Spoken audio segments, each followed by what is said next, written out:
சென்னை சூளைமேட்டில் கடந்த 2ஆம் தேதி மழைநீர் வடிகால் பள்ளத்தில் தவறி விழுந்து பெண் உயிரிழந்த விவகாரத்தில் மாநகராட்சி தரப்பில் முழுமையான விளக்கம் அளிக்கப்படாததால் காவல்துறை சார்பில் 2வது முறையாக மாநகராட்சிக்கு கடிதம் அனுப்பப்பட்டுள்ளது.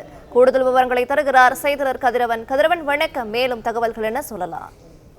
சென்னை சூளைமேடு வீரபாண்டி நகர்ல மழைநீர் வடிகால் பள்ளத்துல தவறி விழுந்து தீபா என்பவர் கடந்த 2ஆம் தேதி பரிதாபமாக உயிரிழந்தார்.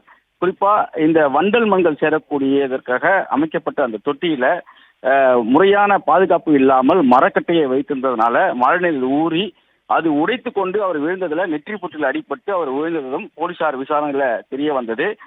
இந்த விவகாரத்துல மாநகராட்சி அதிகாரியின் அலட்சியத்தாலே உயிரிழந்ததாக அந்த பகுதி மக்களும் உறவினரும் குற்றச்சாட்டுகளை முன்வைத்திருந்தார்கள்.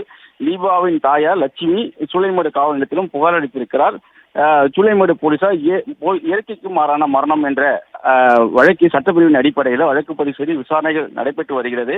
யாருடைய அலட்சியம் காரணமாக இந்த மரணம் நிகழ்ந்தது குறித்து சூளைமேடு போலீசார் விசாரணை நடத்தி அதற்காக கடந்த 5ஆம் தேதி சென்னை மாநகராட்சி கடிதம் ஒன்றியம் அனுப்பியிருந்தார்கள். அதற்கு மாநகராட்சி சார்பாக தனியார் நிறுவனத்திற்கு ஒப்பந்தத்தின் அடிப்படையில் இந்த பணிகளை கொடுத்ததாகவும் மாநகராட்சி தரப்புல பதில் அனுப்பப்பட்டதாக கூறப்படுகிறது. ஆனால் அந்த பதில் கடிதத்தில் முழுமையான விவரங்கள் எதுவும் இடம்பெறவில்லை எனவும் தெரிகிறது.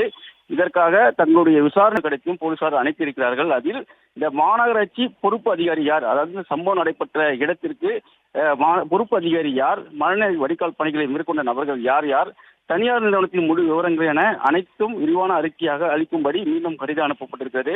இந்த கடிதத்துக்கு உரிய விளக்கத்தை வந்த பிறகு சட்ட நடவடிக்கைகள் மேற்கொள்ள இருப்பதாக போலீசார் தரப்புல தெரிவிக்கப்பட்டிருக்கிறது. சட்ட பிரிவுகளை மாற்றி உரிய விசாரணை நடத்தினால்தான் தீபாவின் குடும்பத்தாருக்கு தேவையான உதவிகள் கிடைக்கப்பெறும் என்பதும் குறிப்பிடத்தக்கது. மாநகராட்சி அதிகாரிகள் முழுமையான விவரங்களை வழங்கவில்லை எனில் போலீசாரால் அடுத்த கட்ட நடவடிக்கைகளை மேற்கொள்ள முடியாது என்பதும் குறிப்பிடத்தக்கது. இதற்காக மீண்டும் போலீசார் தற்போது இந்த கடிதத்தை மாநகராட்சி அதிகாரிக்கு அனுப்பியிருக்கிறார்கள். பிளே ஸ்டோர் மற்றும் ஆப் ஸ்டோரில் இருந்து பாலிமர் செயலியை QR கோடு மூலம் பதிவிறக்கம் செய்யுங்கள். செய்திகளை உடனுக்குடன் பெறுங்கள்.